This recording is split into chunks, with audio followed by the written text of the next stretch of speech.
আসসালামু আলাইকুম। এখানে আপনারা যে আন্দোলনটা করেছেন সেই আন্দোলনের মূল উদ্দেশ্য শান্তিটা কি চান? আমাদের উদ্দেশ্য হচ্ছে আমাদের যে ভাই ইমাম জয়সিদ্দিকে হত্যা করা হয়েছে তাদের মস্তিষ্ক করে আমরা বিচার চাই এবং সেই সাথে শান্তিপূর্ণ আন্দোলন যাদের গ্রেপ্তার করা হয়েছে আমাদের সহযোগিতা অবিলম্বে আমরা করতে চাই। এই হচ্ছে আমাদের দাবি। আর প্রশাসন আপনাদেরকে কর্তৃক সহযোগিতা করছে, একটু জানাবেন। খুবই নিন্দা জানাই এবং খুবই ক্ষুব্ধ আমরা এই ধরনের একটা জন্য আমরা আসন আমরা চাই না। আমরা চাই এই প্রশাসন যাদের শহীদের রক্তের উপর দিয়ে যেই ক্ষমতায় এসেছে এই চেয়ারে বসেছে তারা যাতে এই শহীদদের প্রতি সম্মানটা রাখে, এই উত্তরটা রাখে এবং তারা যাতে ইনসাফ করে আমরা এই আহ্বান জানাই। আর প্রশাসনের কাছে আপনাদের দাবি, আপনারা এইটা কর্তৃক দাবি শান্তিপূর্ণ দিলে আপনারা শান্তি মানতে রাজি হন।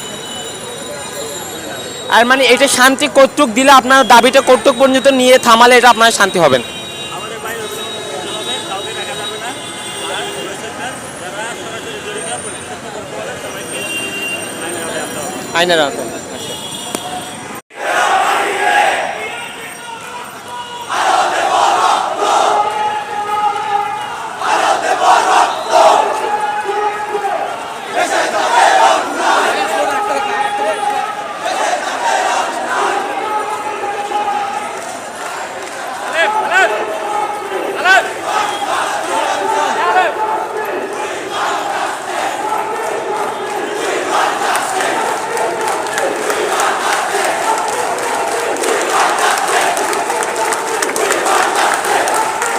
আমরা দেখতে পাচ্ছি এখানে সবাই আন্দোলনের মধ্যে মগ্ন রয়েছে, যেটা আমরা দেখতে পাচ্ছি অনেক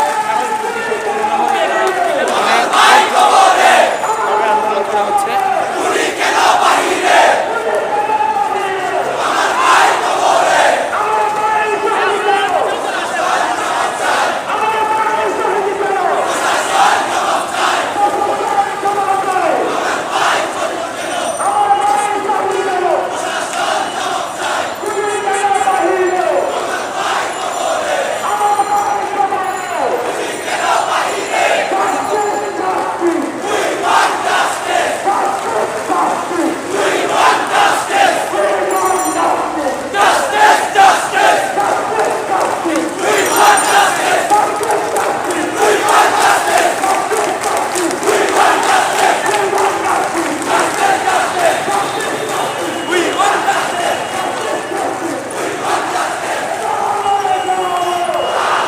আমরা যদি দেখতে পাই এখানে দেখা যাচ্ছে সবাই বিক্ষোভ মিছিল